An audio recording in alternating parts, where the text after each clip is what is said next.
Our next item will be an update on the sidewalk on project on 106. Let me just bring in a few things, a few items about that. We've we've had two entities that have expressed an interest in contributing to that project. We've met with those entities, Josh and I have, and their commitment seems to be pretty firm.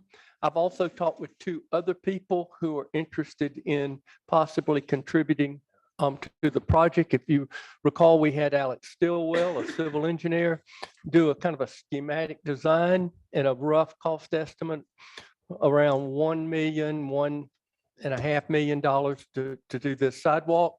There were two easements that needed to be secured. One is with OEI. I've talked with Richard Delaney. That will be no issue for them. And then the other easement would be with the Shelby Place Homeowners Association to create kind of a walkway around a very environmentally sensitive area of Munger Creek.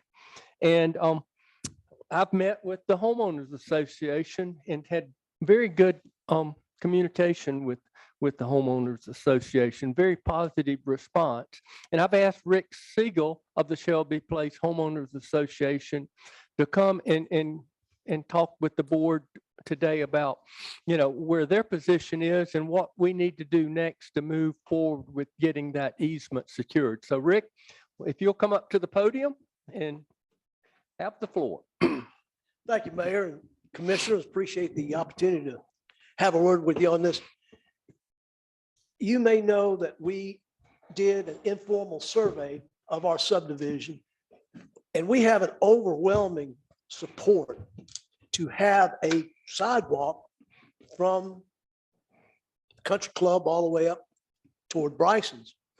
And we were given a copy of the plan that Stillwell brought up.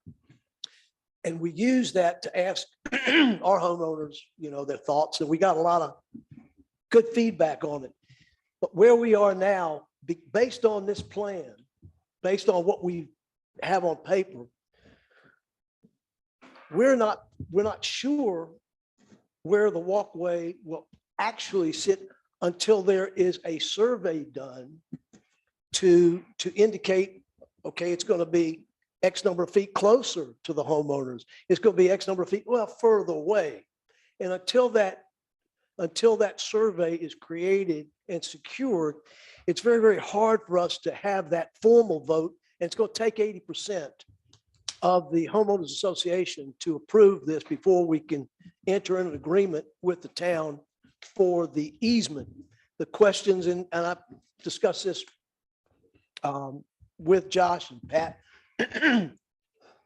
we're interested in knowing a couple of things which we put in writing. Number one, the easement. What is the depth of that easement? How much clearing is going to have to be done? How much foliage is going to have to be taken away? Because there's a pretty good barrier between where we are in this and the homeowners, the closest homeowner. We got a couple, I'd say about 250 feet away. There is where that concern is. And again, I'm thinking we'd like to know the walkway itself. Is it going to be on the level of 106? If anybody's walked that area, if you know where the walkway is going to go, when you go from 106, you drop off 12 feet, at least 12 feet. Where is the walkway going to be? Is it going to be elevated? Is it going to be down closer? So it's just questions. We'd like to know a more exact parameter of where the walkway is going to go that we can put into a formal request to try to get the 80% vote. We really would like to see that sidewalk created. Okay.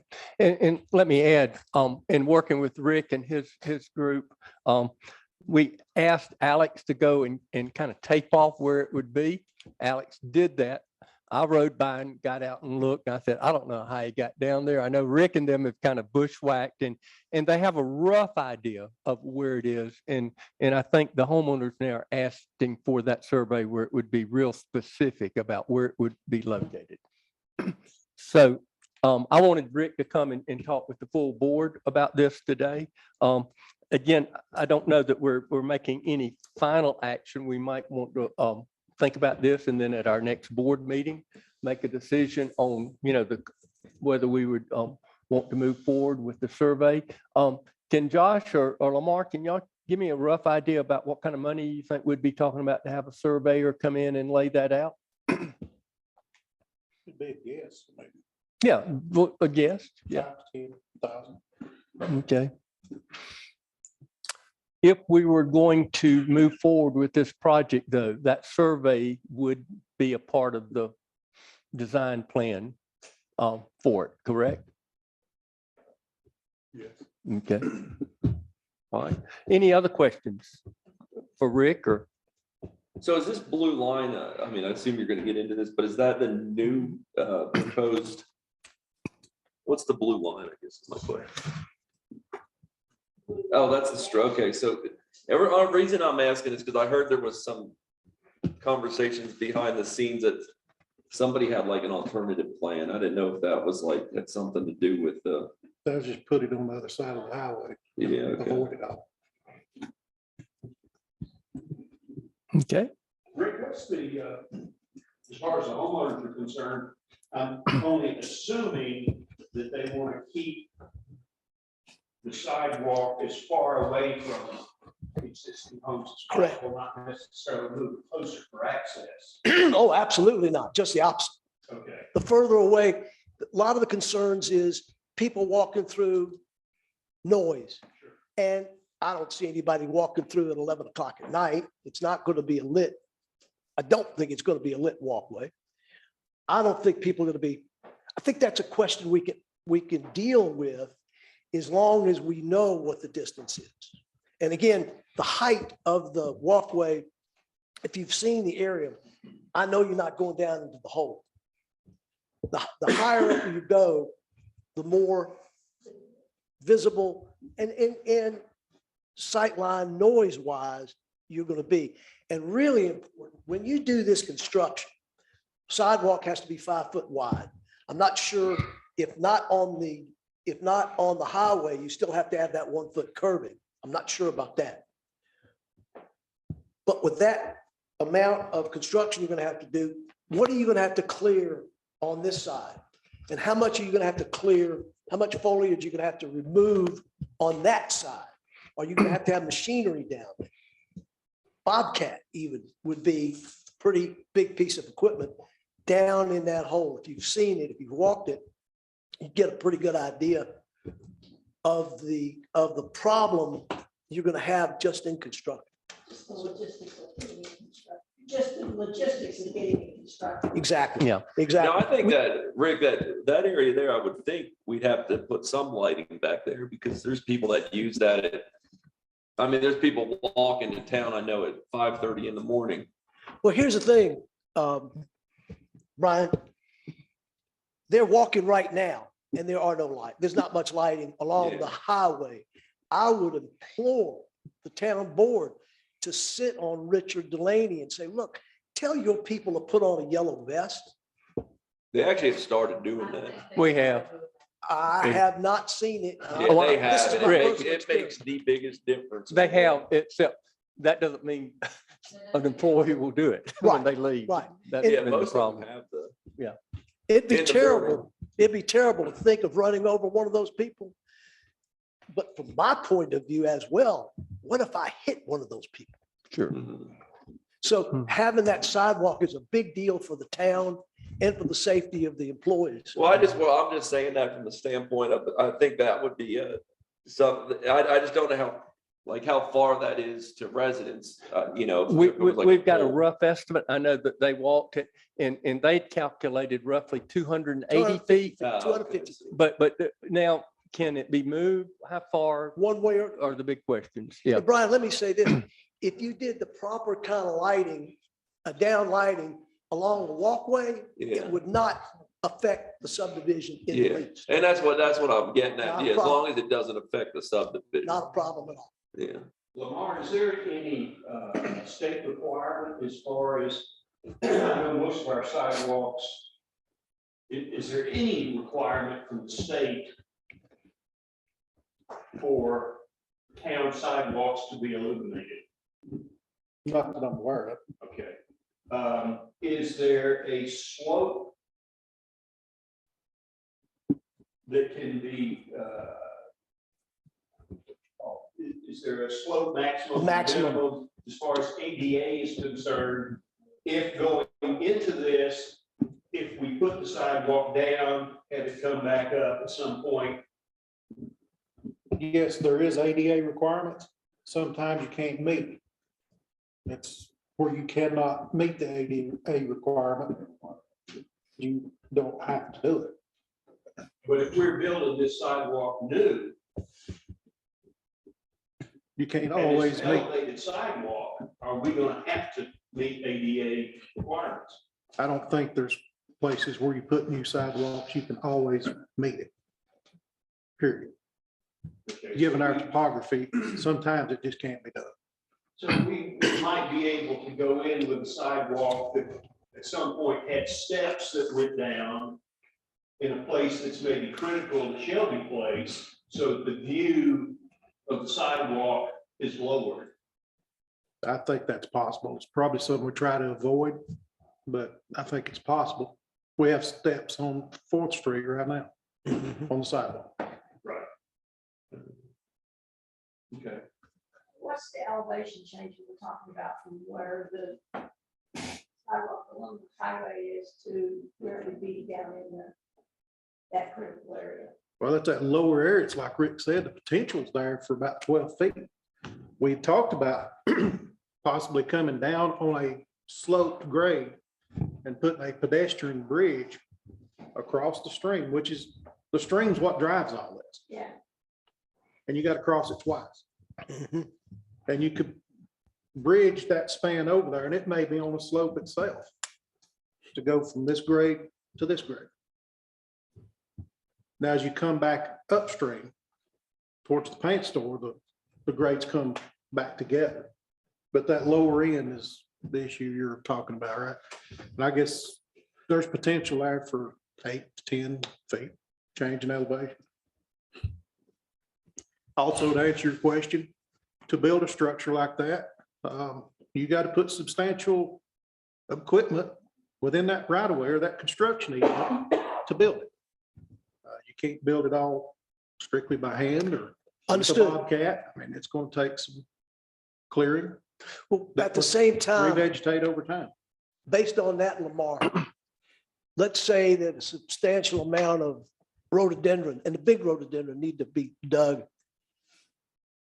Would there be given some thought? Okay, if you cut another 10-foot in for equipment, this and the other, would be any thought given to some replanting of the foliage? That would ultimately be up to the board as to how much they wanted to put in the project cost. Certainly revegetation can be a project cost. That's a decision that would have to be made. It's a question that we would ask.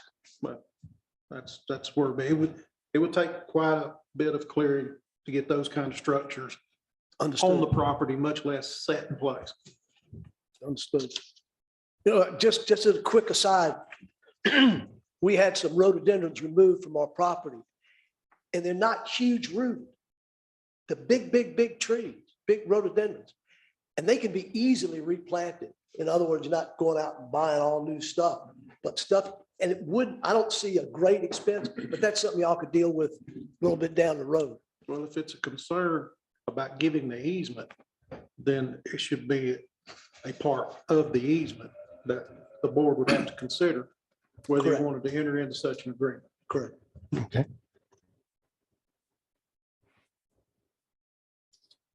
Seems to me that we might need to pin down the cost of a survey and then come back to the board and let them make a decision on how to proceed. And that would be my concern is you spend $10,000 and then you don't get 80% of the vote. And we just wasted $10,000. And that's what I had mentioned to Rick, I know everybody's positive about it, but if you don't get 80%, they can't give the easement. I understand, Lamar, and I agree with what you're thinking, but at the same time, $10,000 based on $1.5 million contract is a small percentage. And what would be, I don't know what your alternative plan would be if you didn't use the Shelby Place easement. If there'd be an increased cost, that would be that $10,000 or more. So, I mean, I just think it's something y'all have to play with. I know it's not an easy thing to say, okay, we're going to do this. Just my thoughts. Now, and my subdivision's thought. This is not just me. Have your homeowners seen this? Oh, yeah, every one of them. And so what are they saying based on the sidewalk as proposed? Well, the sidewalk as proposed is not truly proposed until such time as it's designated at X number of feet latitude, X number of feet latitude. This is where it's going to be. This is how high it's going to be. That's a one-dimensional piece of paper. And you can't make a definitive judgment based on that, Buzz. In other words, they want some more information based on, they're all for the sidewalk. But you're saying there's the minimum distance this sidewalk comes to any of the structures was 200 feet, was that? 250 feet. That's a long ways to the woods. It is, but it also depends on how high it is and what happens if in that survey, you have to go in another 20 feet. In other words, you can't do it because of topography. It has to be moved. This is an estimate of where it would be. Stillwell went in there and just say, okay, we're going to do this, do that, do the other. But it's not definitive until somebody comes in and says, this is exactly where it's going to be. Lamar, do we know how many easements we need, or we've got to do the design first? No, it's pretty cut and dry because of that stream. Putting it on that particular side of the highway, you have to have an easement from OEI. Right. You have to have an easement from Shelby. That's the only two we need. I am led to believe that the right of way on Highway 106 is of adequate width Okay, to put the curb and gutter and sidewalk on either side of it, okay. except for the issue of the stream in that particular section. Okay. Which makes you have to need additional. Thank you. Well, I would think, as far as height is concerned, no matter what, all the homes in Shelby are going to be higher dramatically than the sidewalk. Oh, absolutely. Absolutely. And the higher they are from the sidewalk, the more view you have of the sidewalk. Yeah, but also the better the foliage resistance between the homeowners and the I sidewalk. think just the opposite, Buzz. The higher you go with the walkway, the higher you get closer to the top of the foliage, the less screening you have.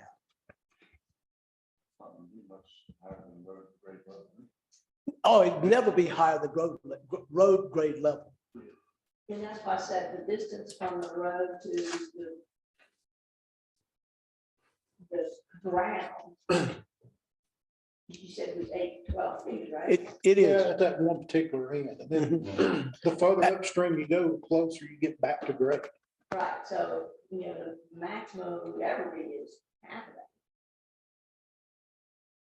On the top side, on the side closest to Derek's. It diminishes. Right, but so it's on the other side, that the sidewalk would actually be, but it's still gonna be below road grade. Can't see the road, can't see the sidewalk. Say that again? Well, I mean, you're talking about, maybe I'm distance is long. But if you're talking about being high and looking down on the sidewalk, you're also looking down on the road. You're not gonna be ever any higher than the road. No, you're never gonna be looking down from the, no, it'll either be level with the road or below. Right, what I'm saying is if I got a road here and a house up here, okay? And you're worried about me being able to see something down here, what's the difference in seeing It's- the road? It's more than just seeing, Amy, it's about hearing it. It's about the noise level that there are two homes that are extremely close, or that 250. And you know, when you say 250 feet, If this is an aerial, yes, it is. then I don't know, I'm just saying, the short distance it is from the road compared to the distance it is from the homes, doesn't seem to be that. If you were standing on the back porch, and I had to do this, I had to walk through all the homes closest to that.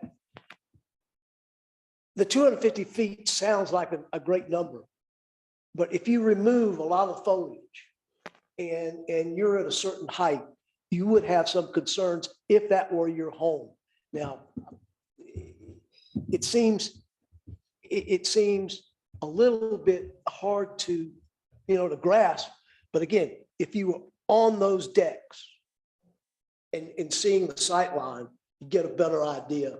And then again, when you're looking from 106 and you walk along 106, see the depth that it goes down, just trying to figure out where it's going to be. What I would say is the problem with the homeowner probably not worried about the sidewalk, they're worried about foliage cuts to see the. And the noise, yes. They're not worried, no, they want the sidewalk. Right, so it's the highway, more exposure to the highway. that they're worried about. The highway's always going to be there. I And know, then, but what I'm saying is if you've got foliage blocking your highway and I got Go to to cut the that survey to to the answer sidewalk in, questions. and you have more exposure to the highway. because of the, actually not, again, not really. That's right. I mean, you're not getting like- If you're paying me on a bill, on a day, so you gotta go outside. Contractors have to do anymore, he has to do. Rick, were there also some questions about the design and the No. construction about it? Because it seems like one time you mentioned, could you build like a little bit of a higher wall or something on Oh, that side? Or I think somebody at that meeting that we had, and I don't think it was us, I think it was y'all, that said maybe we would put some sort of a barrier, like a fence. I propose that on one Okay, yeah, side of the on sidewalk the where you have back a side. rail, you just put a, kind of like a sound wall or something Right, there. on the back which would- side of would- the would wall. Shelter, you couldn't see the sidewalk on your side and it might help muffle some of the street noise. I would say this, though, the way rotos grow and things grow here, yes, when you do construction, it looks pretty stark, but over the years, for example, when they cut out on Bowery, everybody was concerned about how devastating that was. But then within about a year and a half, you never knew that it had ever been done. In a It grows certain- very fast. in a certain scenario, I think you're right, Pat, but if you take a roadie that is a 12-footer and you take it down to the ground, it'll flush out very quickly. Mhm. But I've been in landscape for 20 years and then up here doing landscape on my property for 20 years. Roadies are slow growing. They'll flush out really quickly. You'll get some foliage, but to get back to that height, you're not talking about 2 years. Okay. Roads are also weedy. Exactly. What's So, today's I mean, question? it basically shades out everything. I cut them all. Today's question Yeah, would we be, have, not, should we not get in this estimate on instance, the you would. I don't think you would in this cost of instance. survey? Of course. Because now, And then we'll make a decision. Don't do it. Yeah. Huh? Yeah. The barrier. it would, but Environmentally, cut them all. unless unless you want them for a screen, even if they're leggy. And yeah, they flush out like crazy. As far as gaining visual blockage, you're some years away. Okay. Where I think we need to go with this is for possibly Josh, myself, and Lamar to meet with Mr. Stillwell to kind of answer some of the questions that have been brought about location and so forth. And also, Lamar, if you could get someone, a surveyor, to kind of give us an estimate of what it would cost to survey the easement. And then I think we're going to have to come back at a board meeting and the board decide how to proceed. There's software out there, GIS software out there, that you do a view shed from LiDAR data that they just plug in. Without doing a survey. I'm not sure if Alec has any concern over location until it's actually surveyed to get all of the elevations.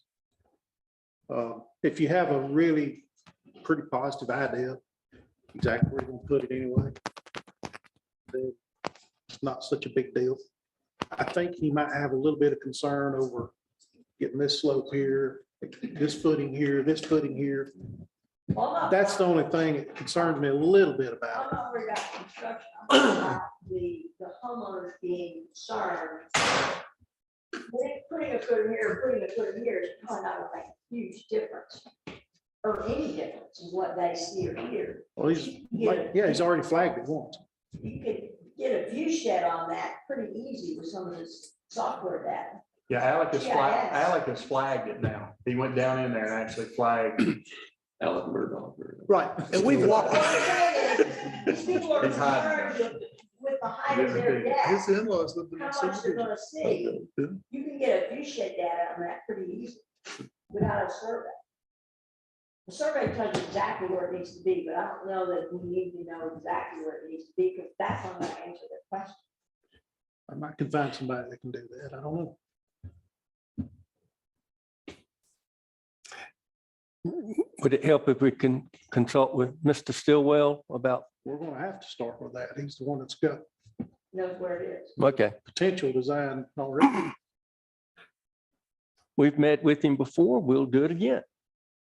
I really appreciate y'all's Okay. concern about the subdivision and the feelings of the owners. And we're working hard to try to help them make a good decision, because we would like to see this walkway put in. It means a lot to all of the community, safety of the employees, and the overall health of the community. Is Shelby Place anticipating connecting to that sidewalk? No, and I will share this with the board. At the end of Williamsburg, we have had for, I don't know how many years, there is a walkway that comes out, if you know where Derek parks his truck next to his building, our walkway comes out maybe from here to where Buzz is, and nobody can see it, because we really don't want people walking into the subdivision, and we want people to be able to walk out of the subdivision without going up to 28. You can walk to 106, come out right next to Derek's, get on our new sidewalk and walk to town. But you wouldn't be No, sir, anticipating, don't want that. Do not want the sidewalk to have access to the subdivision, private property. We don't want people wandering in. Okay, Thank you very, very much. thank you, Rick, appreciate it. We'll follow up. All right, I've got one other question. yes, sir. Lamar, on this piece of paper here, we've got, it's showing the sidewalk going behind those other properties. Is there a reason why? I thought we were gonna come back out of Shelby Place property and run it down the road. I don't have access to what you're looking at, but yes, you're correct. It's to be basically on the curb and gutter, the white line of 106, except within the boundaries of Shelby, where we have to get away from the stream to make it work. Okay, so we're not talking about, we're talking about coming where Shelby Place property ends and the stream is.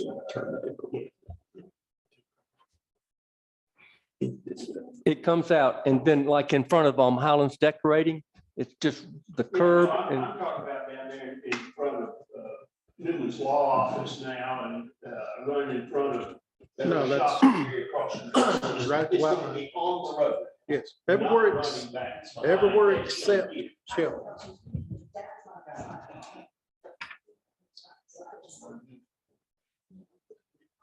And Blue is the stream.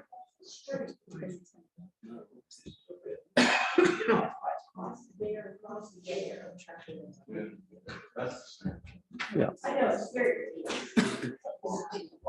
They're looking at the stream. It follows, and it's Bailey's. And when it gets to Cobb Road, that vicinity where the country club is, country club's talked about having a trail that feeds into it. I have no idea. Yes, they have.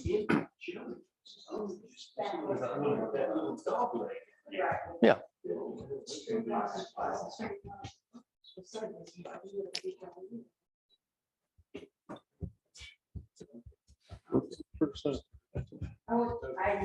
Okay. Just as a follow-up, if you've been reading the newspaper about the connector trail from Clayton coming up to Glen Falls, there's a lot of interest with that group to find a way to fund a sidewalk that would tie in Glen Falls where you could walk all the way into the town of Highlands. I think the challenge would be not so much on the side of the road, but the country club. But that's something that they would be interested in taking on as a project, as a part of this connector trail from Cashers all the way down to Clayton. Any other questions?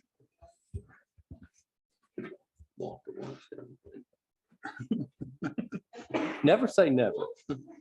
All right. Let's move on to our next item, and that would be poll audit and compliance discussion with Matt Schuler.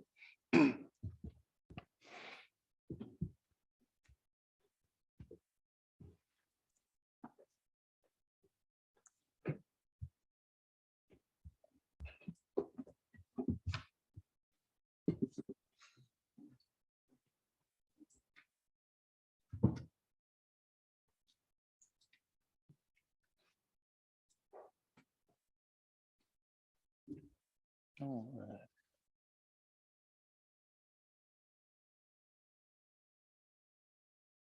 All right, I'll start off with some updates for some projects that we've got in this fiscal year.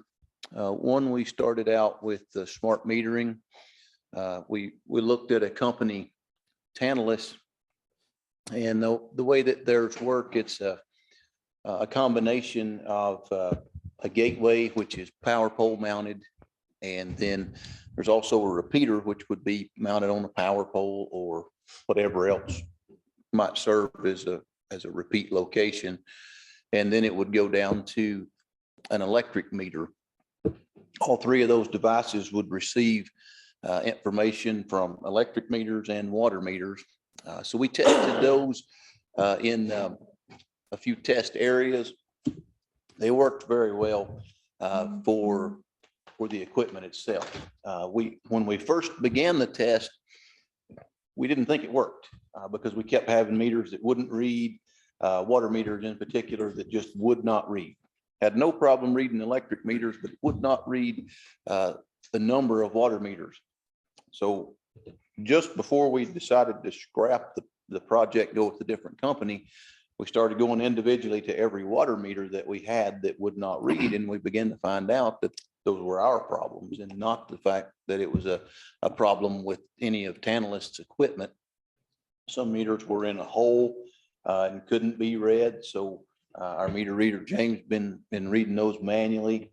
Others had antennas that were broke. Some had batteries that were dead. And so in talking with Lamar about that, they've already got, as y'all already know, a project to replace the water meters. And that'll be coming up. I guess one was in this fiscal year, right? But so they're on order for eternity. And so we'd like to wait to do the smart meter project until the water meters are replaced. The test worked fine, the software works fine, everything interfaces and does exactly what it needs to do. But with the number of issues that we've got with our own water meters right now, we just want to wait on that project for, I would say 3 years, because I think that's what was supposed to have been, but with the supply chain, it may be 5 years before we do smart metering. But we're pretty confident that once all the water meters have been changed and those issues are taken care of, that'll all pan itself out within that project. And then we can come back and start working on, this project would replace basically 1/3 of the electric meters in town. And then we would put up the gateways and collectors that would receive information from those electric meters, which bring in the water meter information. So we're looking to just wait on that project. The other capital item that we had last year. Can I stop you and ask you a question? Absolutely. Two.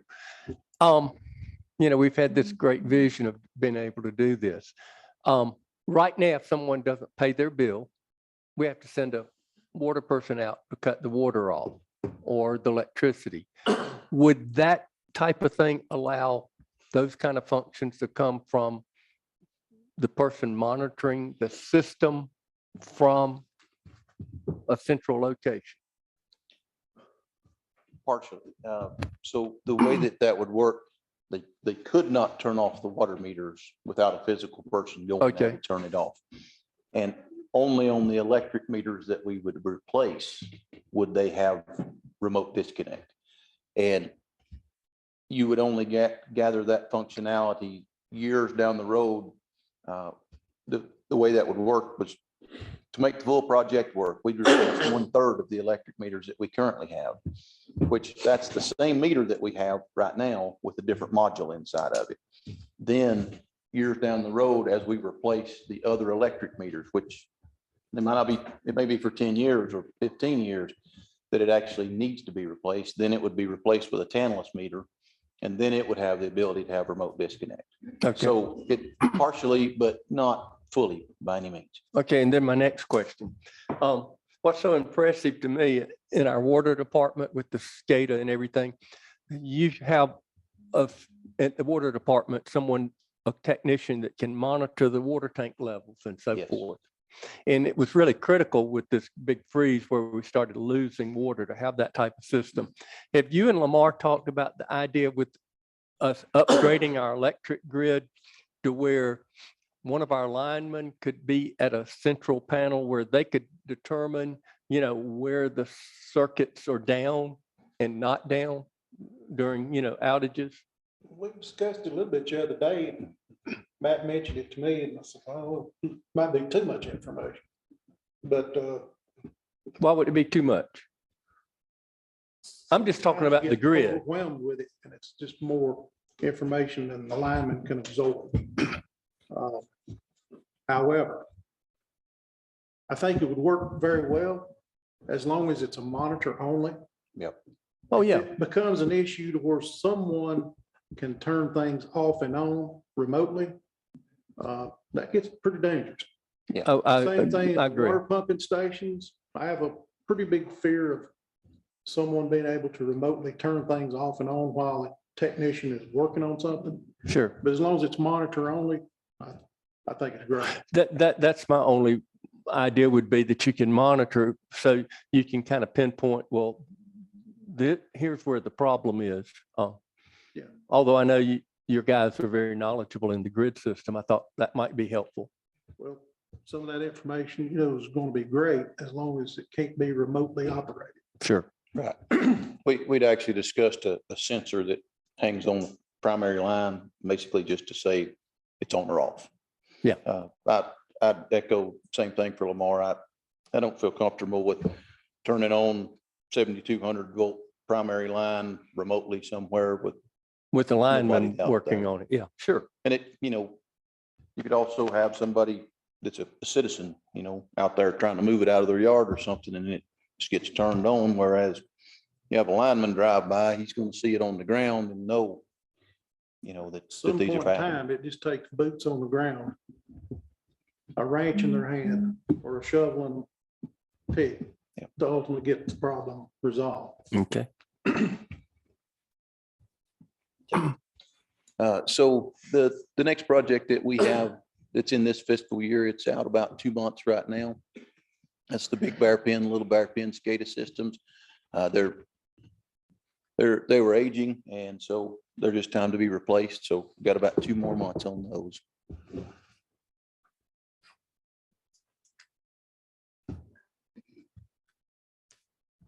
Okay, try that one more time. So for this year, we're going to be asking for Ravenel water SCADA upgrade. This one's a little more involved.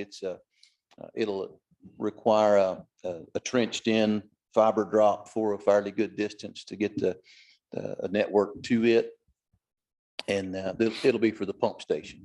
The tank's already monitored, but this will be for the pump station. Then Mirror Lake Sewer SCADA would be, we're trying to get all the sewer pump stations on. They're pretty, a sewer pump station is fairly a simple functionality. They've got a couple of floats in them, and that way that the technician can know what's going on and have some history on it to know how much flow is going in. It's good for them to know how often the pumps are running. That way they can have a maintenance schedule, or at least know how many hours are on the pumps. So we're looking to do it.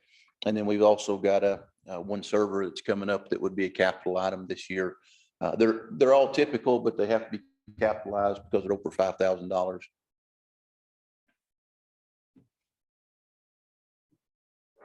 So next we come into the electric distribution system. We completed an audit this year, and I wanted to start out with the background. The first audit was done in 2004. Paul Schmidt did that with a couple of folks from Nantahala Power and Light at the time. And ever since that time, we've been working, trying to get pole attachments and violations and things of that nature taken care of.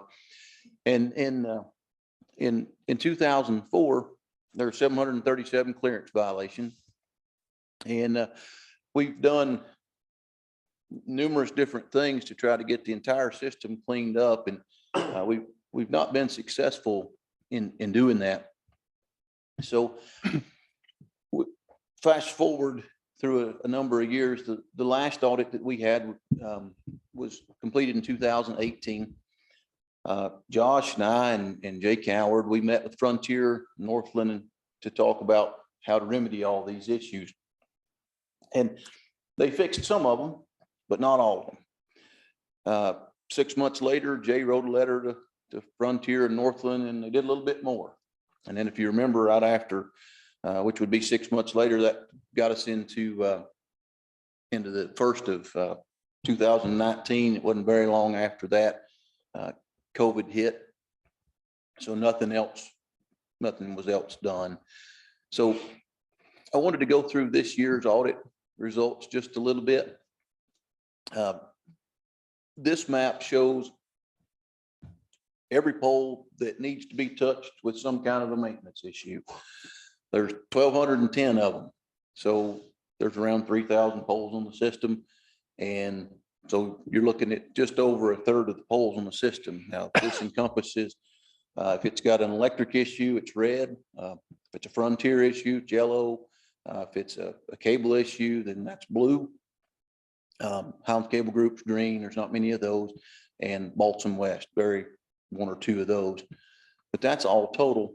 And then to break that down, we've got 46 poles that are currently for NESC violations that need to be replaced.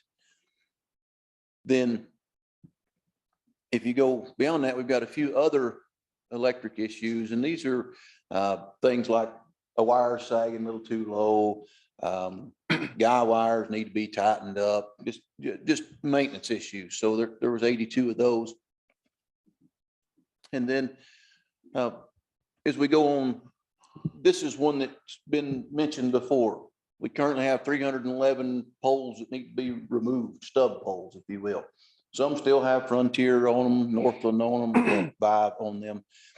But you'll see these a lot all over town. And so we'd like to see these removed. We just got to get some of these guys off of them. Here are communications issues. That's 735 that have communication problems that wires are too close or they need to be raised up or transferred from another pole so that we can remove the stub pole.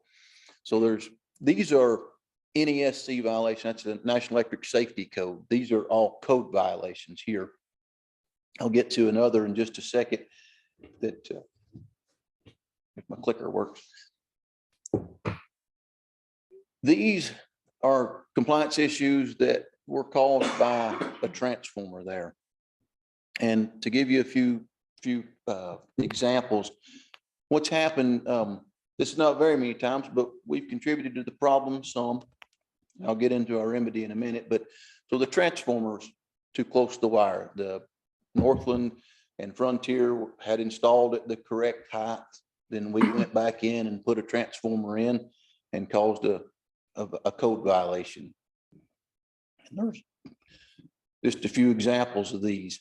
You can see the neutral and you'll see the cable below and then our transformers there. So we've got some of those. Those are on the pole change list that I mentioned to you. So we talked about a remedy for this. And so now,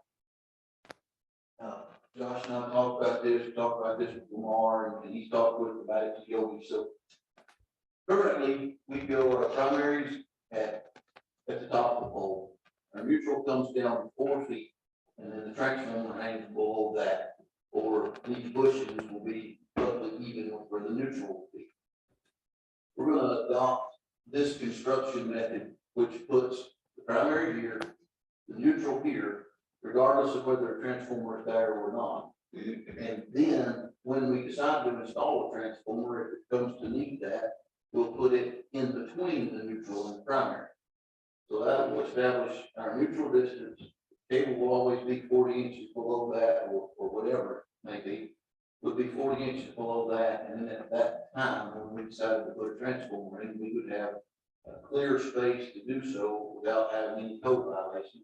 It also gives an 8-foot area to separate the primary and the neutral, which gives a better safety zone for the lineman. It also takes this transformer, which is hanging at this height, which would be at the neutral, and it pushes it up so it's farther away from the communication worker.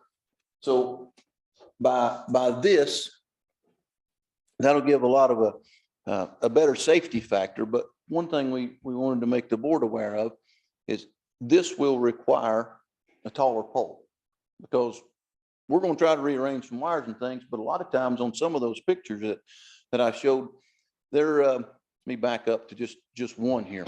You see this, even if I put the neutral down here and the transformer there, however, you still don't have enough pole. So the pole's essentially too short for everything that's on it. So we've got a number of these, and that's that 46 we're talking about changing. So it'll require essentially a 10-foot taller pole. And the reason for that, we're fixing to use 4 more feet of space on the pole for ourselves. And then each time you go up a section in 5 feet on a pole, you set that pole 6 inches deeper in the ground. So every 5 feet, pole goes 6 inches deeper. The rule of thumb is 10% the pole height plus 2 feet goes in the ground. So on a 40-foot pole, you put 6 feet in the ground. If it's a 50-foot pole, you put 7 feet in the ground.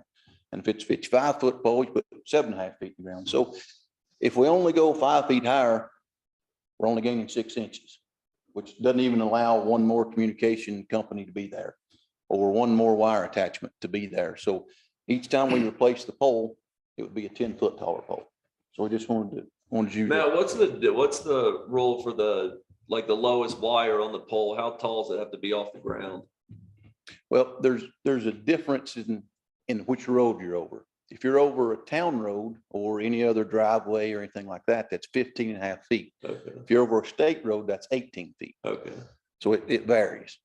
And that's where some of that comes in. We can't lower the communication wires down because then we created a road clearance issue. Yeah. So we're just kind of stuck on some of those. And so that's where we came in with the 46 that need replaced for this coming year. So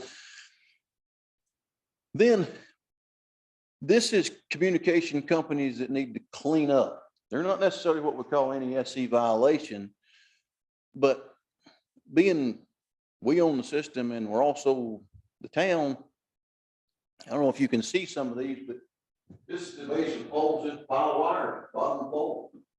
It's got a drop, it's running up, go up the pole, it's just a drop that's been thrown on the ground. We don't know why it's there. Here's another one. It's just a kind of a mess, makes it dangerous to try to climb or work around. Here's another pile of wires at the bottom of a pole. Here's part of an amplifier thrown on the ground.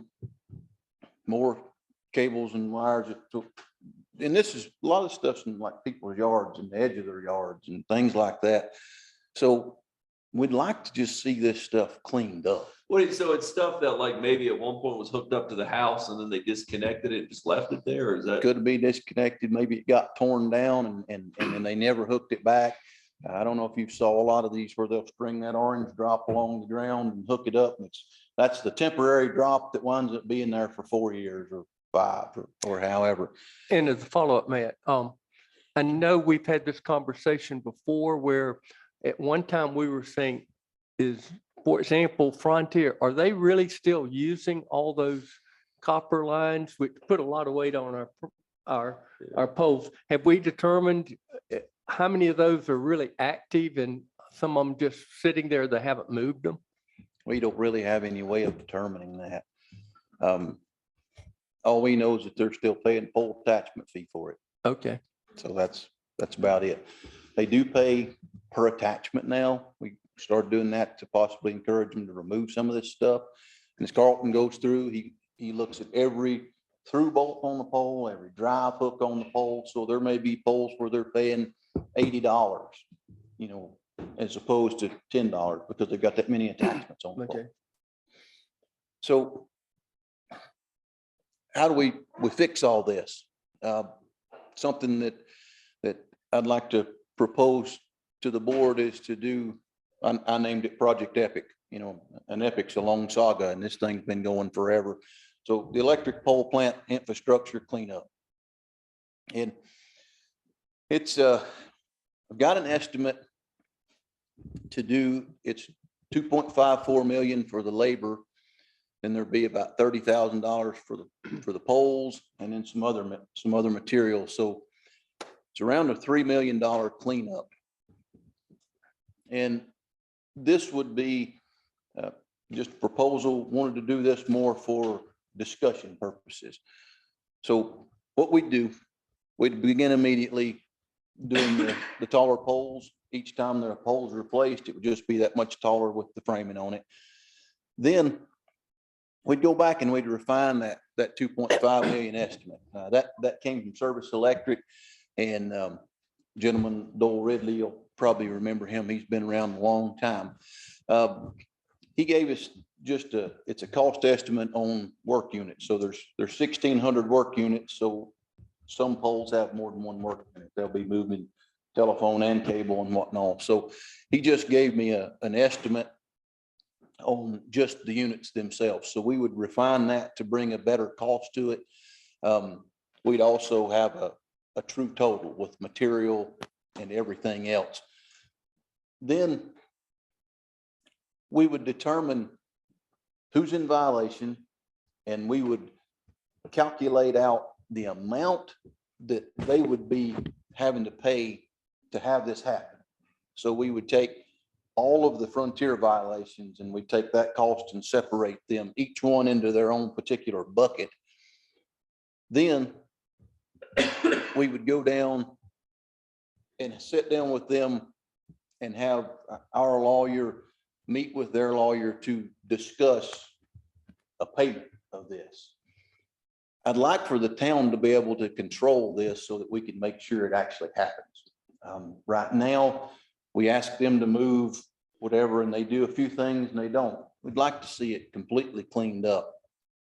So to bring all that information back to the board and then let the board decide what kind of a timeline would you like to see this done in, where it be 1, 3, whatever.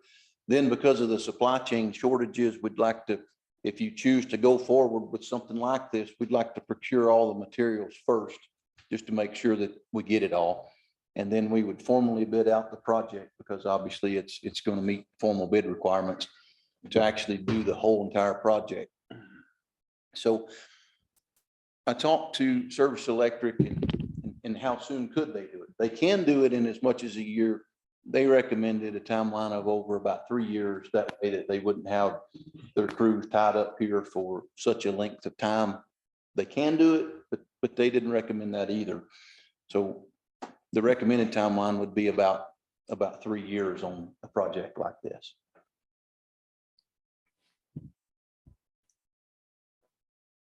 So is that, there, as far as the cost of that, is there a difference in cost in 1 and 3 years?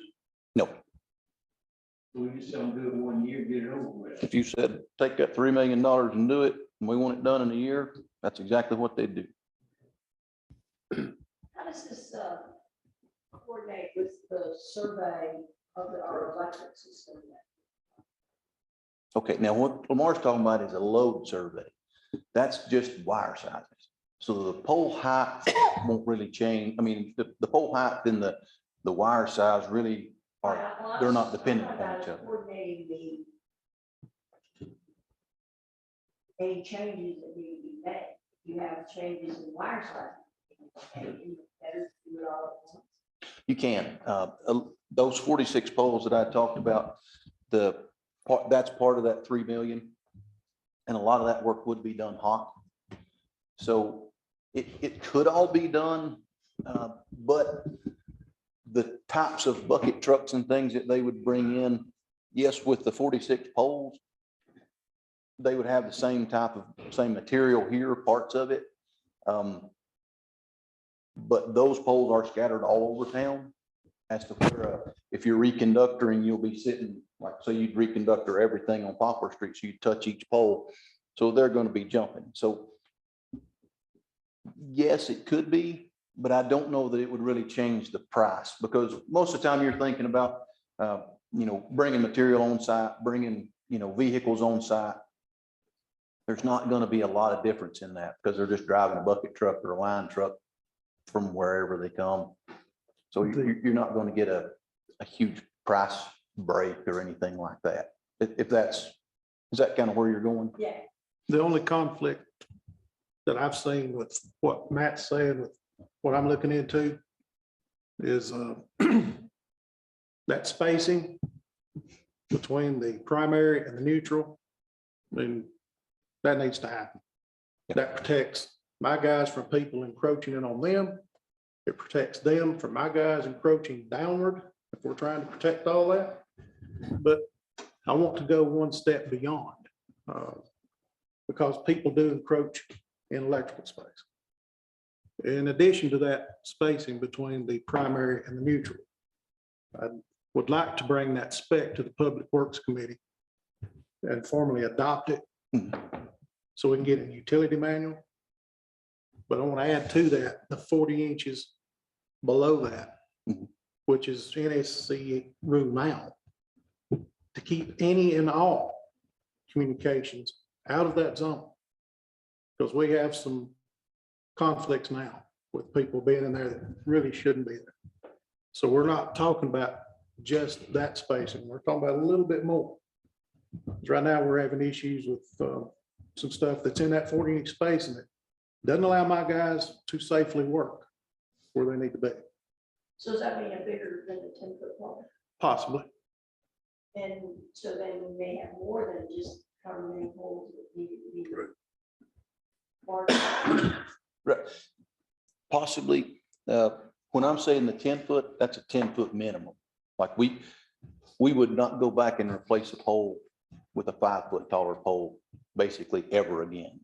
It would be a 10-foot minimum on this particular, on all primary poles. Now, if it's a secondary pole in the backyard, that's a little bit different story. But these are, primary high voltage poles. So we want to give all that space. So that'll mean moving everything down, and fiber, whatever it is, even though the fiber can go in that space, like just go ahead and move it down too while we're there to free up all of that space. So at that point, it might take a 15-foot taller pole in those particular instances. But what I'm saying here is this is kind of a generalization of a minimum of 10-foot taller pole. So we're contemplating this because we can't get anybody to, all the people who are using our poles to adhere to the code.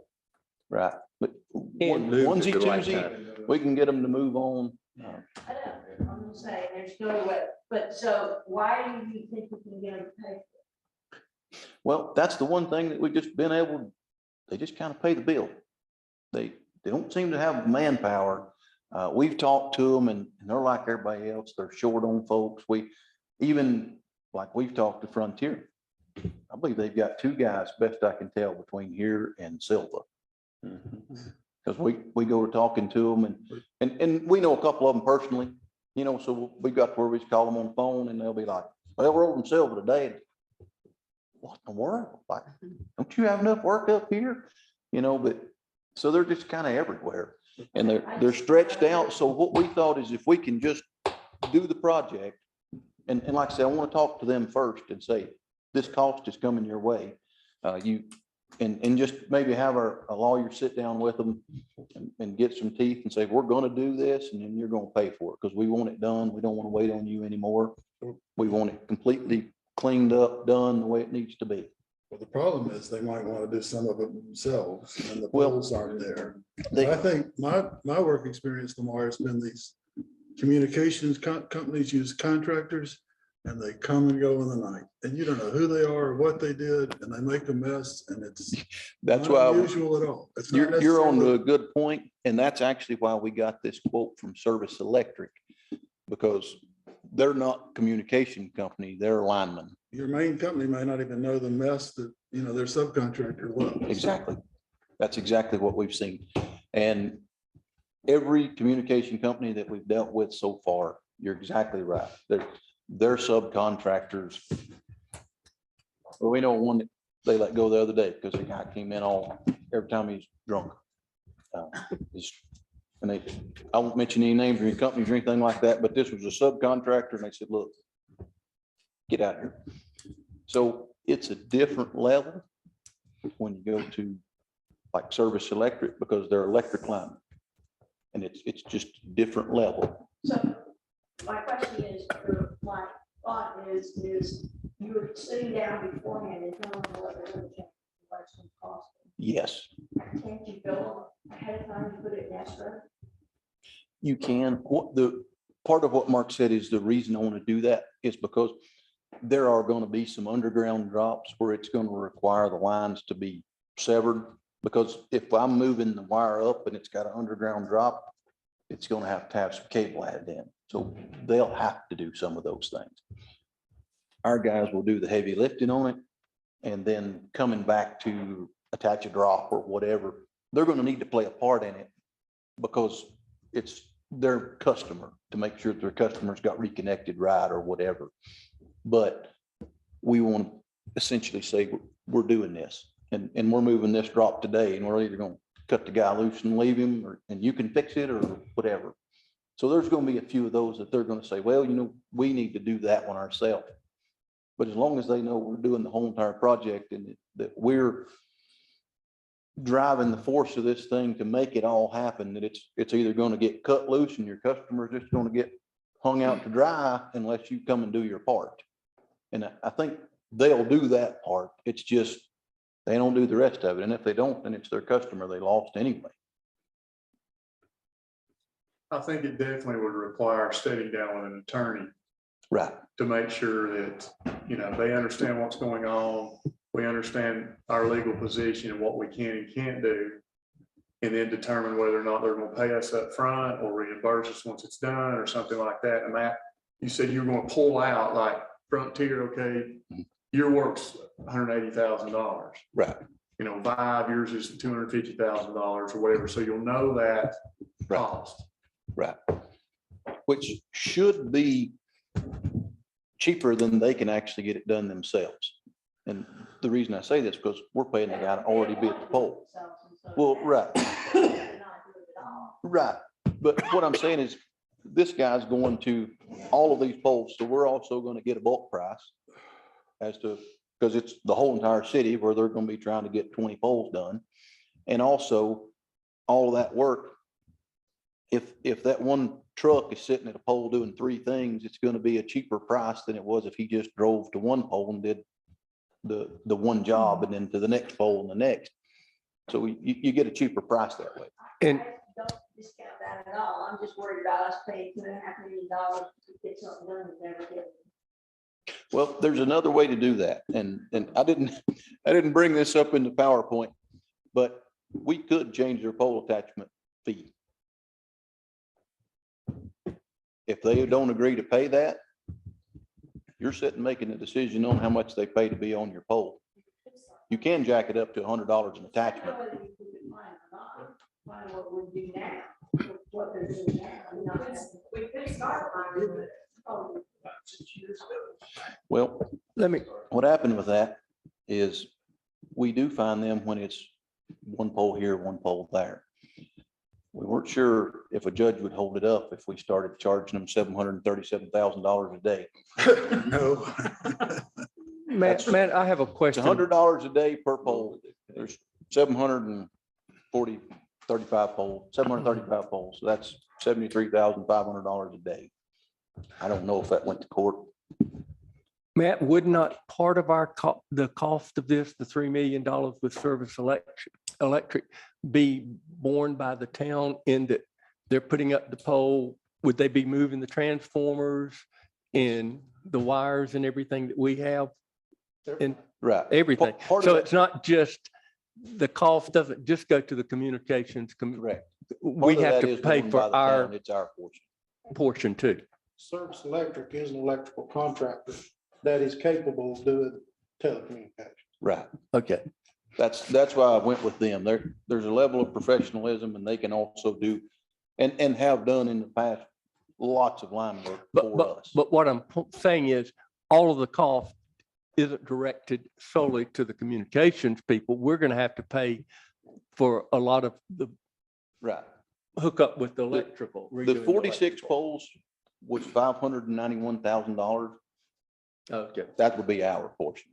Wow. And the $30,000 for the poles, that would be our portion. And those were things that we needed. All right. that's less than 200. Right, right. That's what I'm saying. There's 1.9 million of that would be communications, NESC violations, cleanup. Some of it's simple. Some of it's just drive the pole and ride up in the bucket and cut all that mess down and throw it in the truck and haul off with it. I mean, some of it's going to take them longer to set the truck up to get it done than it is to do the work. But it needs done and they should have to pay for that. You know, we could maybe do some of that with our own forces, but should we have to? But I mean, we have to give somebody notice before we just do it and charge them. right, and that's why we wanted to sit down and go over the whole thing with them. But to have a lawyer sitting there with us so that they know that, you know, this is what's legal and this is what's going to happen. These places that we've got multiple poles, shorter poles and newer poles that they have detached from the shorter and move to the, can we not just go in and cut those shorter poles off? Detach their wire, cut the pole out from under it. You can, the wire would be laying in the road. Well, it should be laying in the road, it's already, it should be torn, it should be a slab. Well, we're not actually allowed to go in and create road violations ourselves either. I mean, that's a good idea, but we can't willfully go in and create a hazard for cars driving by. And if the wire goes this way and it's got a tap going across the road, and we drop it down in the middle of 64. Well, I was thinking poles are sitting side by side. Are most of them just sitting in the same spot? Well, they are, they just need reattached to the new pole, but if you cut it all down and just let it hang, then the wires are hanging across the road and everything else at that point. Well, then you got stump holes. I've seen plenty of them. Well, it can be tied off with the ropes and things like that, but again, that's what I'm saying, we're doing their job for them again. Up a pole with just one attachment on it, being held up by the wire. Yep, it is. It seems like there ought to be some way that we can get their attention. That's, And we've that's, already told them, you need to do this. right. We've already told them we're gonna be removing these now defunct poles. Mhm. If they haven't moved. Buzz, I think he's doing the right thing. Was it? At what point do we stop our progress? Because we've got some jackleg, whether it's Frontier or Hive, it doesn't matter who the heck it is, that's holding up town progress because they refuse to go out there and spend an hour tacking a wire up on another pole. Right. But Buzz, Vine's had 3 managers in in 5 years. No, I think he's doing the right thing to sit down with the right person, say, this is a problem we got, what are we gonna do about it? So the guy that's here now probably knows nothing about it. I agree with that, but we've had this conversation for the last dozen years. And We're I gonna agree, attack I them. agree, we should just go ahead and do it. I just am We talked to concerned them, that said we're it was gonna. coming to a call. It's gonna be another Right dozen. there, stuff. It's a Oh, coordinated yeah. effort. Our It's not taxpayers piecemeal. done, utility Right. costs are done. Right. That was my only concern is how do I can have a lawyer sitting and he can have a lawyer sitting, and that doesn't mean that my lawyer takes precedent over his lawyer, and if you got to pay and you're not gonna pay. Right. That was my only concern. How much do we actually have to get them to pay for? Well, and that's why we need to consult with an attorney. Right. I mean, we don't know that, staff don't know that. I mean, we think, well, we can do this and that. What we need to do is have an attorney look at it, and say, you do this, this, and this. And, I think that if you sit down with them, I just don't think they have the manpower to do it. It's not that they're just like, we don't want to fool with that. They just don't have the manpower to do it. It may be possible that if you sit down with them, they say, yeah, y'all do it, so we can. Y'all do it, we'll just pay you and we'll move on and it's corrected. So I think that's why we just need to have numbers, for each company, and then sit down and say, here are your numbers. We're gonna fix this whole thing. Because we've been wanting to do it for years, now we're gonna do it. Here's what you owe. And some of them may pay up front. Right. They may say, here it is, go to it, Right. And then some may say, well, we'll reimburse you after. I don't know. Then we'd have to cross that bridge at the time. But sitting down with them, I think, just talking to a manager and say, well, we'll get up, Now, if it's critical, they'll run up and do a few Yeah. polls for us in a critical situation. They Yep. have done that, and I appreciate that. But Right. if you're just talking about, look, we need detached from all these poles down through here and attached to, some places aren't side-by-side poles. There's some right out here that communications on one side of the street, they're got to be put on the poles on the other side of the street. And that's not gonna be easy. Right. So, I think if we could do it and they would be able to reimburse us, I think, or give us some money up front, it'd be the best. Basically, just if y'all want to move forward with the idea of this project, then we'll start refining numbers. We'll start getting everything together. We'll have the conversation with Frontier, Northland, say, look, this is what we're going to do.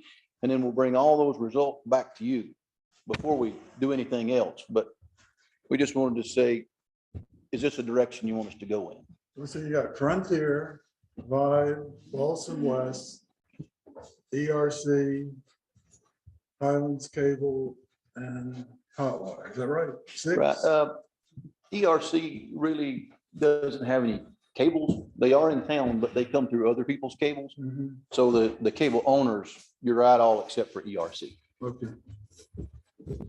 And for the ones that are Balsam West, I think they only got one pole. So we're probably just going to tell them, go fix the one pole, and they'll do that. Highlands Cable Group only has, I think it's like 4.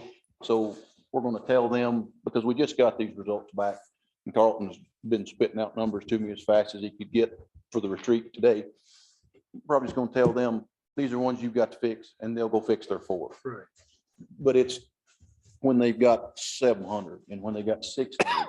And then they just, like I say, they'll come fix 20 or 30 of them. But then they don't have the manpower or something else happens and they just can't do all of them.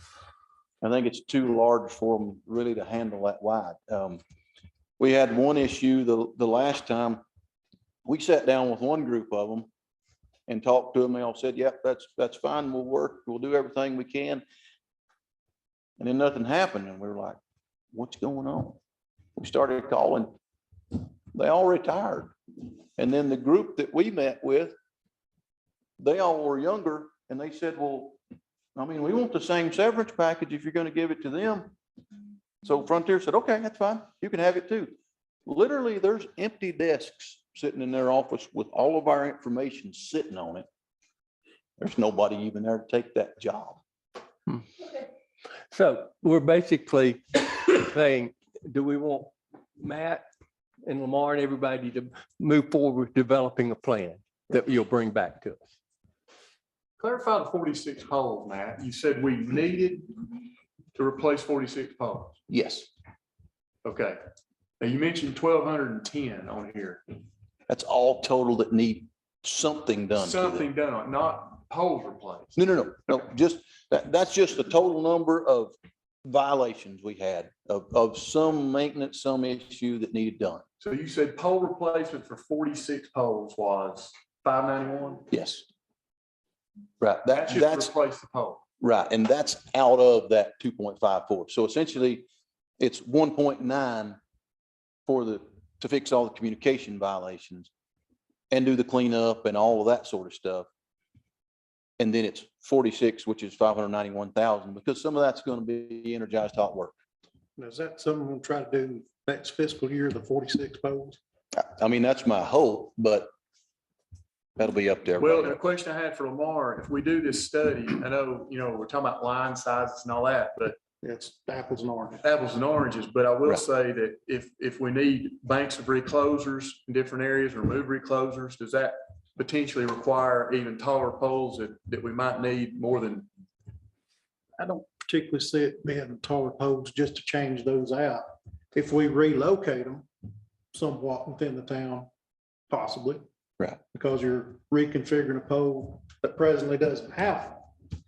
But overall, this is apples and oranges, two different subjects. The only thing that concerns me, and I agree with Matt, we need to try to solve this problem by prohibiting down the road as far as we can. Let's change our spec. We're basically on an REA spec. Let's change it to spread that hot wire and that neutral out. We'll do our work in between where we can. Reclosers don't always go there, the controllers don't. But I want an additional 40 inches from that neutral down to any and all communications, because that's a lot of places, that's where my guys have to go through.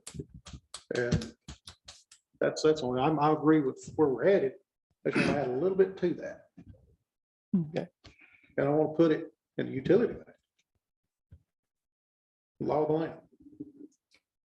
So I think what we're saying, Matt, is proceed with the plans and get us more information. Okay. As quickly as, and coordinate, of course, with what Lamar's plan for the electric grid too. Okay. Very complicated. Well, things have changed a lot. Yeah, sure have. We used to have just electric on the poles and that's all we needed the poles for. Now we got communications all over the place. Right. Yeah, that's right. This world. It's just money. Just work. It's just money. Well, I'm impressed that we're on schedule a little bit. And I think unless anyone has any more questions for Matt, we should break for lunch and come back at 1 o'clock. Thank you, Matt.